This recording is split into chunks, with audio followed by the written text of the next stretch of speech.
Welcome to my channel. అందరు ఎలా ఉన్నారు? బాగున్నారా? మేము కూడా చాలా చాలా బాగున్నామండి.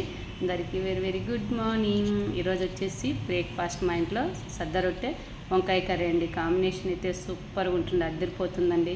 కానీ ఎండాకాలం రొట్టె చేయాలంటే మాత్రం టార్చర్ అండి. ఆ వేడికి అసలు రొట్టె చేయాలంటే చెమటకి వద్దులేండి, అసలు భలే అసలుకి వస్తుంది రొట్టె చేయాలంటే.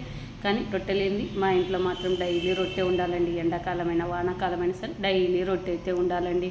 ఈరోజు వచ్చేసి సద్ద రొట్టె చేస్తున్నానండి. రొట్టె అయితే కంప్లీట్ అయిపోయిందండి. 10 నిమిషాల్లో రొట్టెలు ప్రిపేర్ చేయొచ్చు. కానీ ఈ ఎండాకాలం రొట్టె చేయాలంటే చాలా టార్చర్ అండి. మీకు కూడా అంతేనా?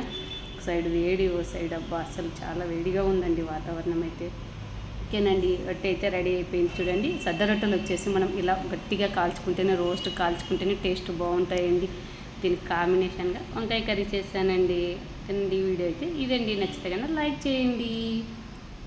Thank you for watching.